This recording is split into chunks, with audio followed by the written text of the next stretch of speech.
The villagers caught one mermaid, but 2 others escaped from the traps.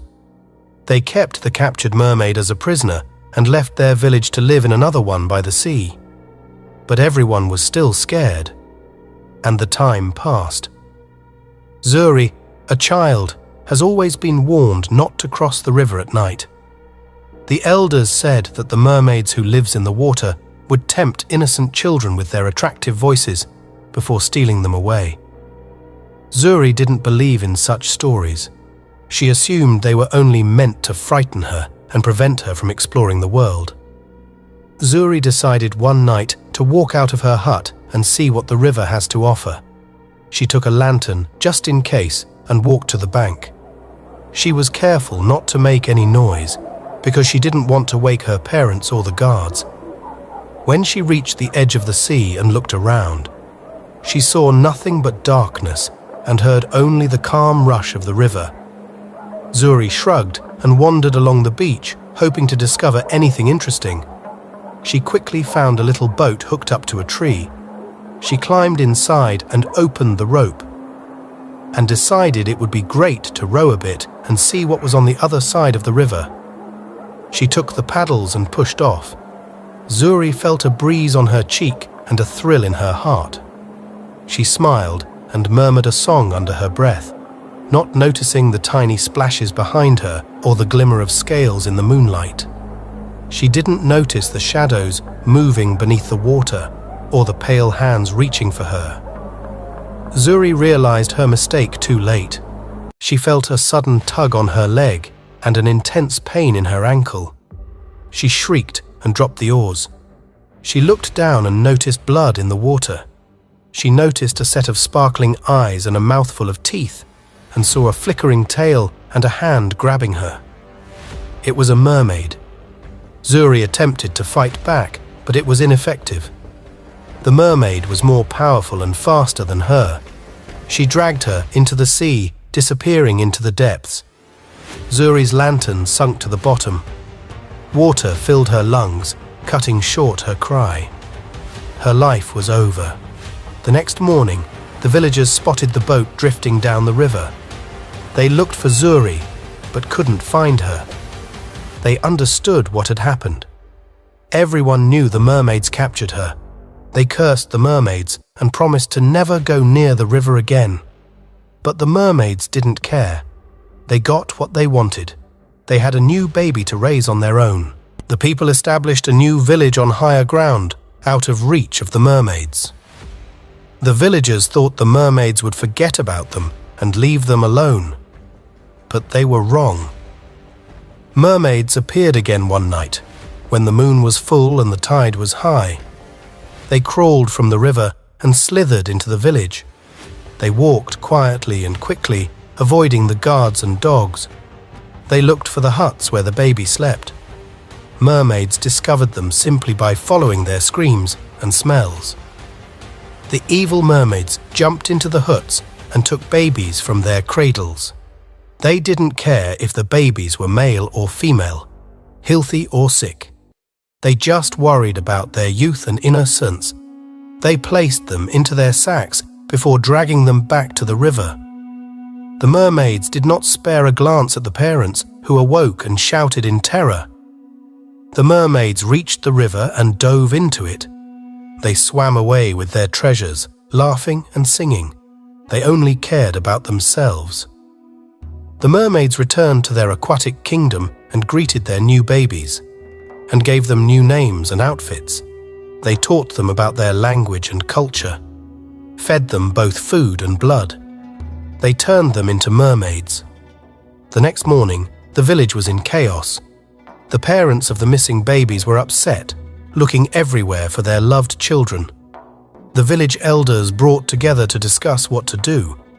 They decided to send a brave warrior, Kofi, into the sea to confront the mermaids and demand the return of the babies. Kofi was a powerful and bold man, but he was also intelligent. He realized he couldn't fight the mermaids alone. He decided to seek advice from Nana, a wise old woman who lived in the forest. She was renowned for her mastery of magic and medicines. He discovered Nana in her hut surrounded by jars and bottles containing various remedies and powders. He described his purpose to her and begged for her help. Nana listened careful and nodded. "I have something that might help you, but it comes with a price," she told me. "You have to pledge to bring me back one of the mermaid scales. They're very rare and valuable, and I need them for my spells." Kofi agreed to the deal. He was prepared to do anything to save the babies. Nana handed him a little flask of liquid and a necklace of shells. "Drink this before you go to the sea," she said. "It can make you invisible to the mermaid's sight. Wear this necklace around your neck. It will keep you safe from their voices, which can fascinate and fool you. But be careful. The effects will only last an hour. You have to be quick and clever to get the babies back." Kofi thanked Nana and leaving the hut, he went to sea, armed with his spear and magic. He hoped to discover the mermaids and babies before it was too late. He put on the shell necklace and could hear a faint humming in his ears. He saw it was hidden the mermaids' voices. He experienced a surge of confidence and boldness. He grabbed his spear and stepped into the sea. He followed the trail of bubbles the mermaids had left. He dived more and deeper until he noticed a bright light ahead. He approached cautiously and discovered a big cave. He gasped as he entered. The cave was full of treasures of all types, including pearls, diamonds, coins, statues, and more.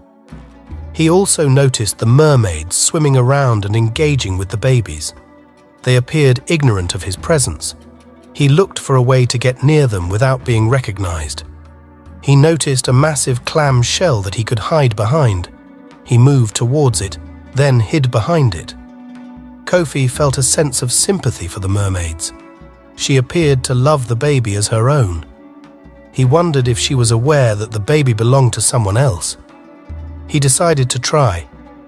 He waited for the right moment when the mermaid was alone and separated from the others. He out from his hiding location and approached her gently.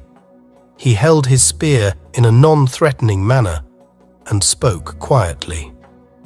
"Excuse me, miss," he replied. "I don't mean to disturb you, but I need to talk to you." The mermaid turned around to see him. She screamed and dropped the baby. She grabbed a nearby trident and pointed it at him. She appeared furious and terrified. "Who are you? How did you come here? What do you want?" she demanded.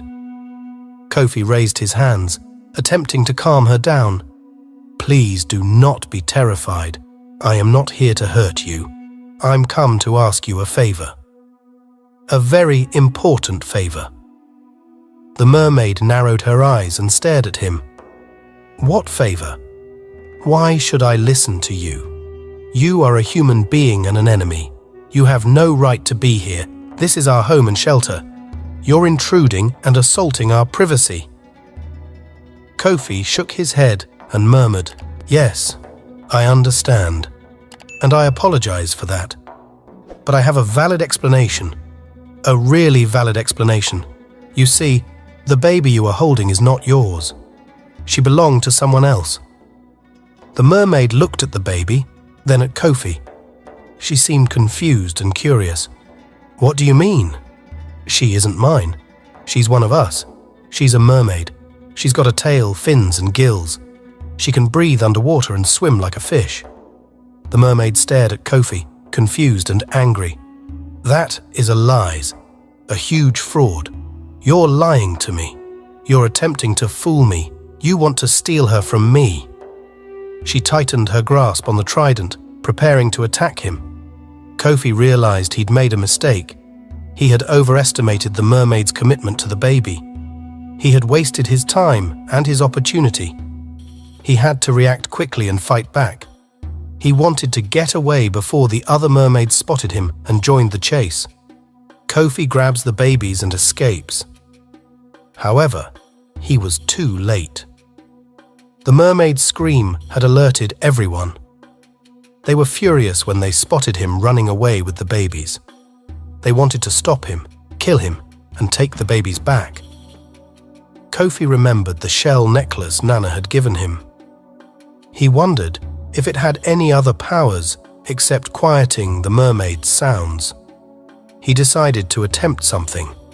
He took off the necklace and threw it in the water. He hoped it would cause a distraction or diversion. It did. The necklace blew with a loud explosion and a brilliant flash. It let forth a cloud of smoke and a wave of sound. It stunned, blinded, and silenced the mermaids. It provided Kofi a chance to escape.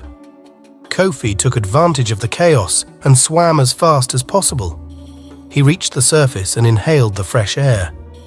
He experienced a burst of relief and happiness. He'd done it. He'd rescued the baby. He'd completed his mission. Kofi swam towards them, shouting, "I did it! I did it! I've gotten the baby back! I got back!" The crowd cheered more and clapped harder. They ran into the water and met him halfway. They grabbed the baby from him and cradled her in their arms. They declared him a hero, a true hero. Kofi experienced a sense of pride and contentment. He'd done something good, something honorable, something courageous. He had made a difference. He'd saved a life.